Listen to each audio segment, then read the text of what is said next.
Hello everyone, welcome back to your physics concept class, and today we are going to discuss relation between three quantities which are current density, electric field and the electrical conductivity of a material. This relation is also named with two other names, means it has also two other identities.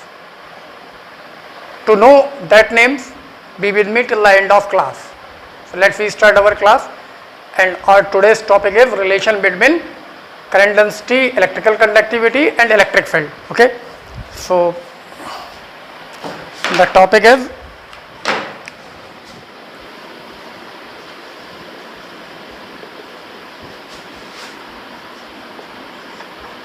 relation between current density with symbol J, sigma electrical conductivity and the electric field E. This is the topic.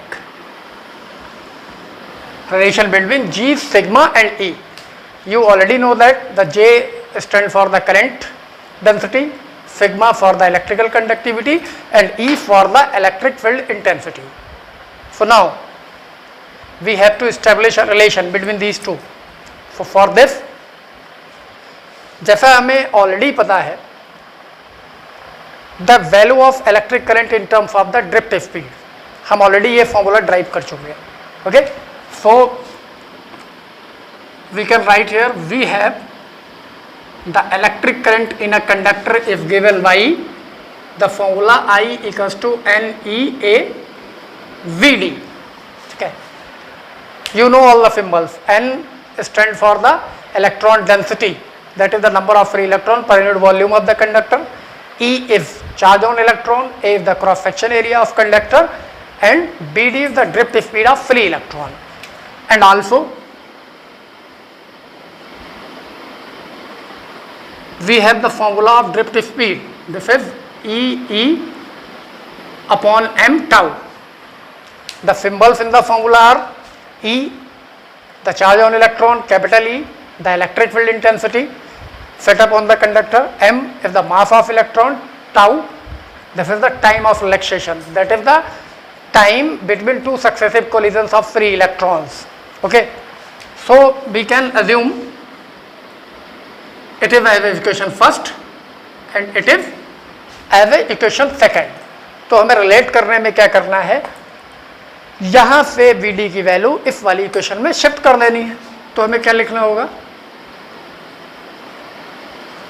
Using equation 1 and equation second, first and second.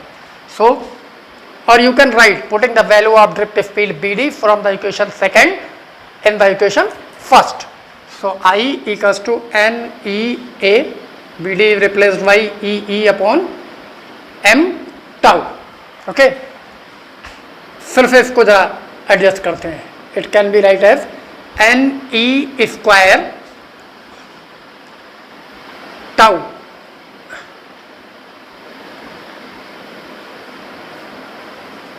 Upon m into E and this is I upon A. A को हमने इधर shift कर लिया है, इन values को हमने इस तरीके से एडजस्ट कर लिया है. क्यों, ये रीजन अभी आप समझ जाएंगे this time. Okay, so we know that, क्या जानते हैं, द रेजिस्टिविटी और the specific resistance of the material of a conductor is rho equals to m upon N E square tau. कहाँ से आया था ये, चलिए मैं क्लियर कर देता हूँ. जब हमने ओम्स लॉ वेरीफाई किया था तो R का फॉर्मूला क्या आया था, m upon N E square tau L upon A, ये फॉर्मूला आया था. और R का एक्चुअल फॉर्मूला हम क्या लिखते हैं, R equals to rho L upon A. इन दोनों ही फॉर्मूले से आप फैमिलियर हैं. तो on comparing these two formula, L upon A left कर दिए, means rho is equals to m upon N E square tau. तो ये क्या है, स्पेसिफिक रेजिस्टेंस और the resistivity of the material of conductor. और यहाँ आप देख रहे हैं ये इसका रेसिप्रोकल है, इनवर्स लिखा है. And the electrical conductivity is the reciprocal of the resistivity. तो दैट इज, इसको अगर हम इन्वर्स करें, रिवर्स रेसिप्रोकल फाइंड आउट करें, तो वो इलेक्ट्रिकल कंडक्टिविटी होगा। तो ये फॉर्मूला किसका हुआ? This is the 1/ρ, okay, and this 1 J equals to I/A। ये क्या होती है? Current density. तो हम इसको यूज कर सकते हैं। Now we can right I/A को हम क्या करेंगे? J से रिप्लेस कर देंगे, इसको हम 1/ρ से रिप्लेस कर देंगे, और ये E है, और आपको पता ही है सिग्मा इक्वल्स टू 1/ρ होता है। एक बार मैं फिर से लिख देता हूँ, 1/ρ for J is equals to sigma E. This is the relation between the current density, electrical conductivity and electric field. और मैंने स्टार्ट में आपसे बोला है, this relation has other two identities. दो और आइडेंटिटीज इसकी क्या है, और कौन कौन से दो नामों से ये जाना जा सकता है? तो सबसे पहले हम देख सकते हैं कि ये J है, ये E है, ये सिग्मा है। तो इसमें वेक्टर क्वांटिटीज कौन कौन सी हैं? J करंट डेंसिटी व vector quantity, electric field intensity व vector quantity, but the electrical conductivity is a scalar quantity.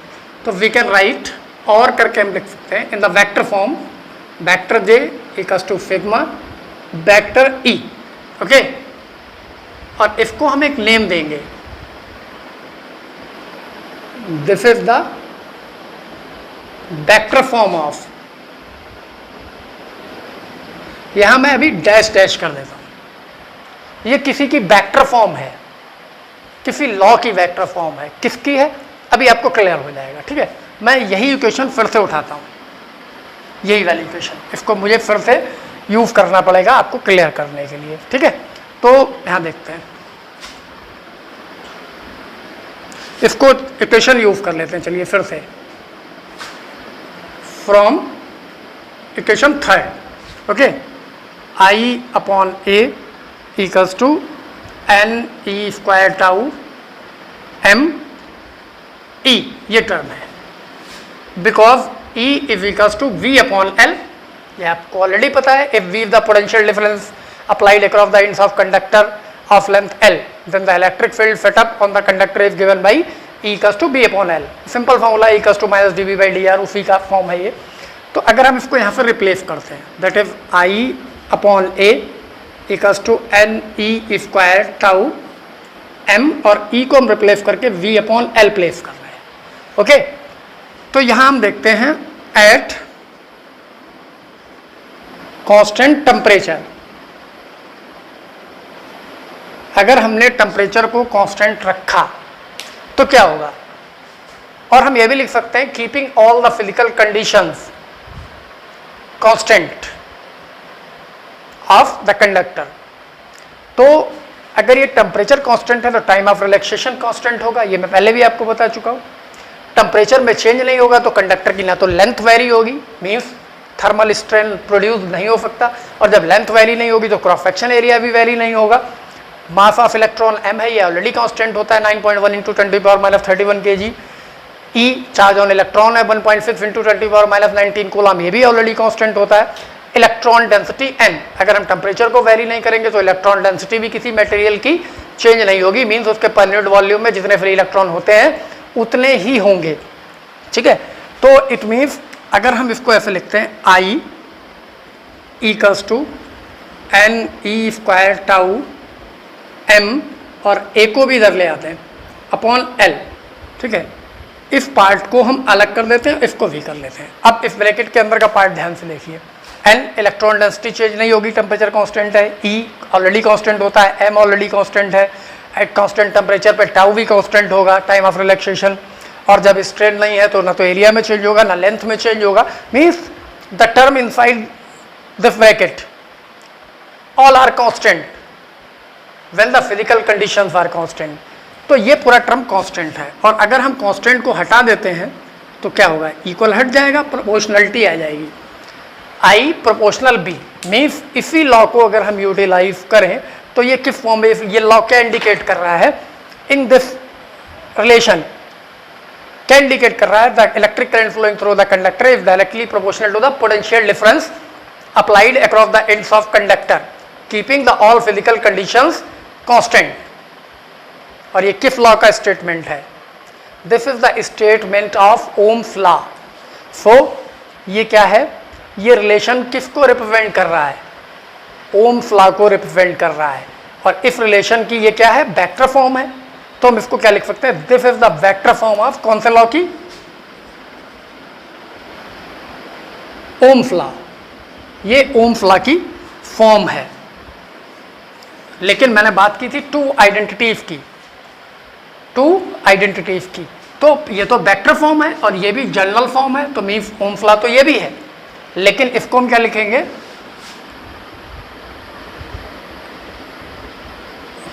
Microscopic form of Ohm's law. Without vector, it is named as the microscopic form of the Ohm's law, and with the vector, it is named as the vector form of the Ohm's law. तो add your knowledge, ठीक है। तो generally तो हम यही जानते थे the relation between the current density, electrical conductivity, and electric field.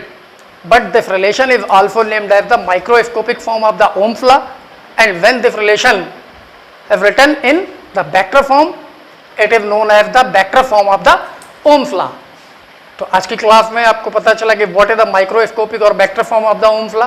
Generally तो आप अभी तक यही जानते थे, I is directly proportional to B, that is B upon I और I upon B is a constant, this is Ohm's law. But इस relation के बाद अब आपको ये भी पता हो गया कि this relation J equals to sigma E is also Ohm's law, that is the microscopic form of the Ohm's law, and in vectors it can be say the vector form of the Ohm's law. So that's all for today.